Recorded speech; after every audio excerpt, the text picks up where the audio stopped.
سورۃ البقرہ آیت نمبر 30 کی مختصر تفسیر۔ بسم اللہ الرحمن الرحیم۔ وَإِذْ قَالَ رَبُّكَ لِلْمَلَائِكَةِ إِنِّي جَاعِلٌ فِي الْأَرْضِ خَلِيفَةً قَالُوا أَتَجْعَلُ فِيهَا مَن يُفْسِدُ فِيهَا وَيَسْفِكُ الدِّمَاءَ وَنَحْنُ نُسَبِّحُ بِحَمْدِكَ وَنُقَدِّسُ لَكَ قَالَ إِنِّي أَعْلَمُ مَا لَا تَعْلَمُونَ۔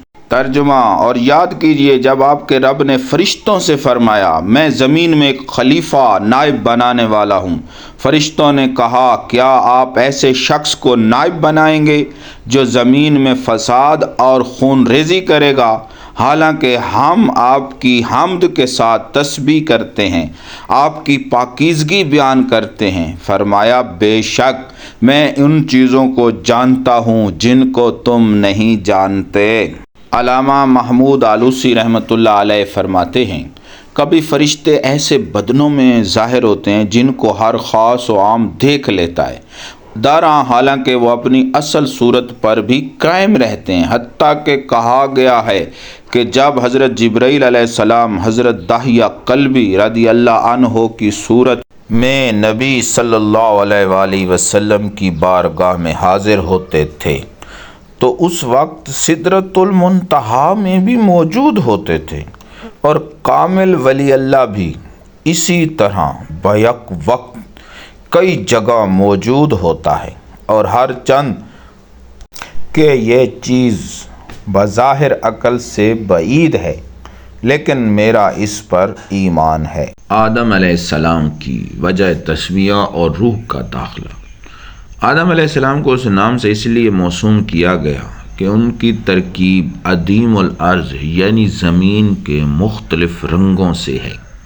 جب آدم علیہ السلام میں اللہ تعالیٰ نے نفخہ روح کا ارادہ فرمایا تو روح کو حکم فرمایا کہ آدم علیہ السلام کے اندر داخل ہو جا۔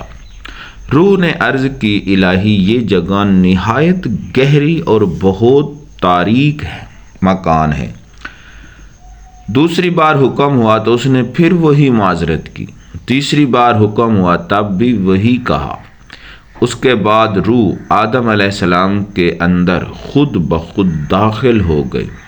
اللہ تعالیٰ نے فرمایا بلا رضا ماجورہ داخل ہو رہی ہے تو پھر نکلنے میں سخت دشواری ہوگی۔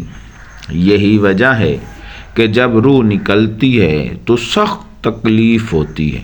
جب نفخہ روح کیا گیا تو پہلے سر اور پیشانی اور دونوں کانوں اور زبان میں پہنچی، پھر تمام جسم میں پھیلنے لگی، یہاں تک کہ قدموں تک پہنچی تو آگے کوئی راہ نہ تھی۔ واپس ناک کے سوراخوں سے نکلی تو آدم علیہ السلام کو چھینک آ گئی۔ اللہ تعالیٰ نے انہیں فرمایا کہ کہو الحمدللہ رب العالمین۔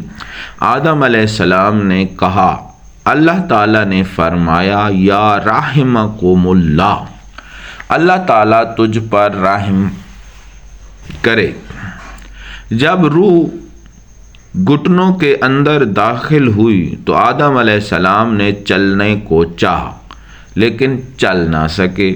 جب روح قدموں میں پہنچی تو چلنے لگے۔ آدم علیہ السلام کی عجلت کو دیکھ کر باری تعالیٰ نے فرمایا خلق الانسان من عمل، انسان جلد باز پیدا کیا گیا۔ اس سے پورا بشر ہوا جس میں گوشت، خون، ہڈیاں، عصب، آنتیں وغیرہ جمع کیے گئے، پھر ان کو ناخنوں کی طرح کا لباس پہنایا جس سے آدم علیہ السلام کے حسن میں روز بروز اضافہ ہوتا گیا۔